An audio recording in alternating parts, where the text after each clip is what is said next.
With his pistol aimed at a security guard, this is a dramatic moment when a ruthless armed robber's luck had finally run out. A shot from a police marksman rings out and Mark Noons slumps to the floor. Seconds later, accomplice Andrew Martland attempts to pick up Noons' gun, but he too is shot dead. Armed officers from the Met's Police Flying Squad were lying in wait for the gang at Chandler's Ford, Hampshire, on a sunny morning in September 2007. The police's flying squad had been tracking a gang of armed robbers from South London who were estimated to have stolen £500,000 from 18 robberies of security vans. The flying squad received intelligence that the gang intended to target the HSBC branch in Chandler's Ford and planned to lie in wait and apprehend the suspect as they attempted the robbery. Mark Noons, who's 35 years old, was only released from prison 2 years before after serving 3 years and 9 months for robbing another guard in October 2000 and fleeing in a getaway car. After getting out, he continued his life of crime, becoming one of the flying squad's main targets in its crackdown on the growing number of cash and transit robberies across London. Mark Noons was meticulous, careful and hard-working. He enjoyed considerable success in his criminal enterprises. After being released from prison for similar robberies, he quickly began recruiting for his gang among criminal networks in South London. Each raid was carried out with careful planning.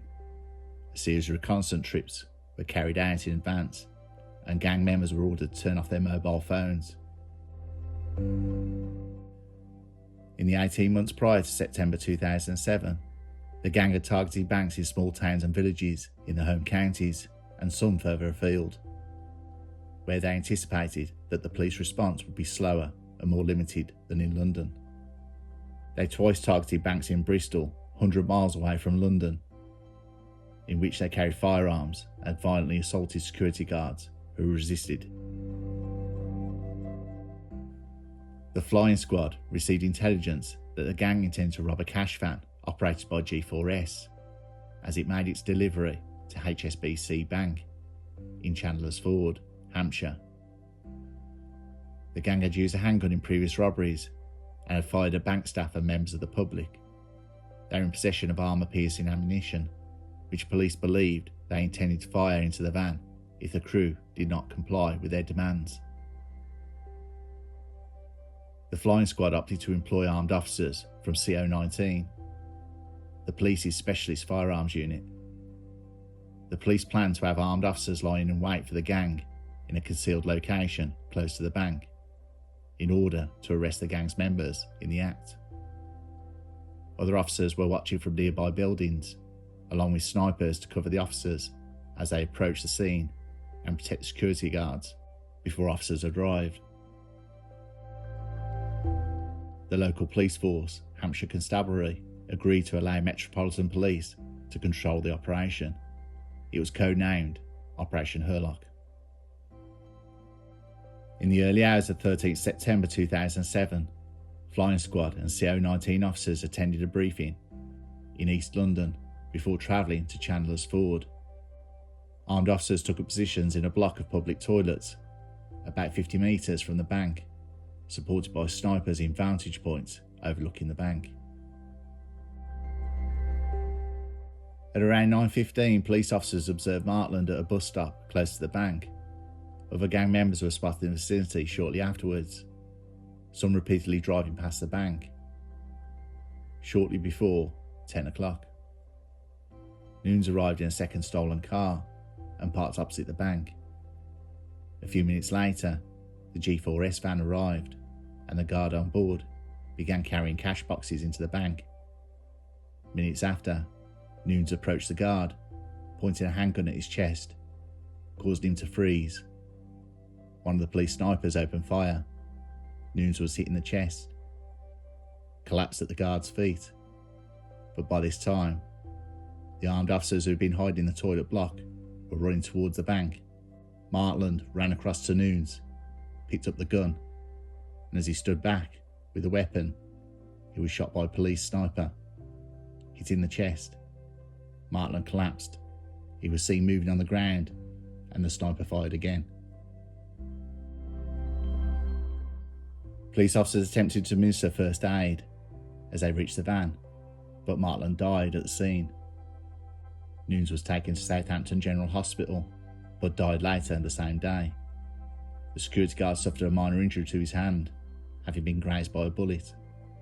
The remaining gang members fled in the area in one of the stolen cars.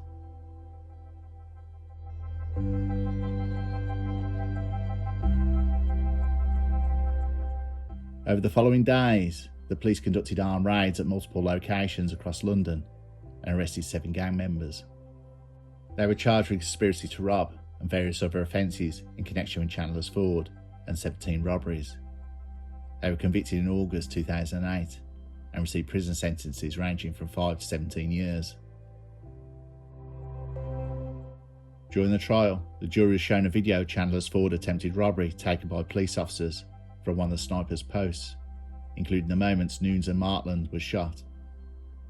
Stills from the footage were later released to the media.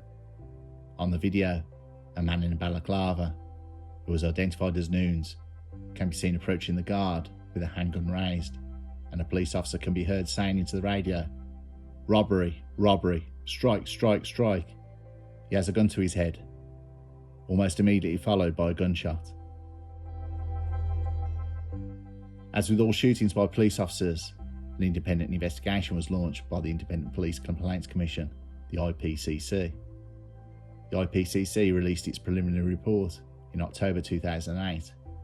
It found that, although there were issues around the implementation of the operation, the police marksman had not committed any misconduct and had acted properly, in the line with national guidelines for the conduct of armed officers.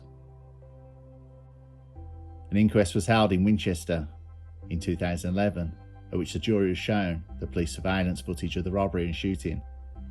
The inquest heard evidence from the police officers involved, including the 2 marksmen who fired the shots, who remained anonymous.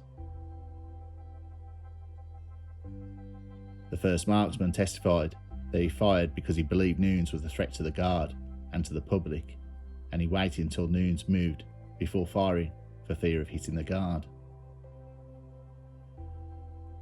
The coroner directed the jury that they could only return an open verdict or one of lawful killing. The jury decided on lawful killing, though the coroner noted there were several opportunities for the police to arrest Nunes and Martland safely. But these were not taken as police felt they had insufficient evidence to secure a conviction. The families of the deceased expressed disappointment that the coroner had not allowed the jury to record their own verdict, which they felt would have enabled the jury to identify any failures in the police's operation. The Metropolitan Police issued a statement saying, "These circumstances illustrate clearly the immensely difficult and split-second decisions that officers have to make while protecting the public from the actions of armed criminals, and promise to review the findings of the inquest and the IPCC." Following the inquest, the IPCC released its full report. It contained recommendations. Among them was a separate firearms commander independent of the investigation to be appointed for similar operations in the future to better balance public safety and the need to gather evidence. In a statement, the IPCC said, "We'll never know if there would have been a different outcome if the Metropolitan Police separated the role. The Metropolitan Police implemented all recommendations before the report was published."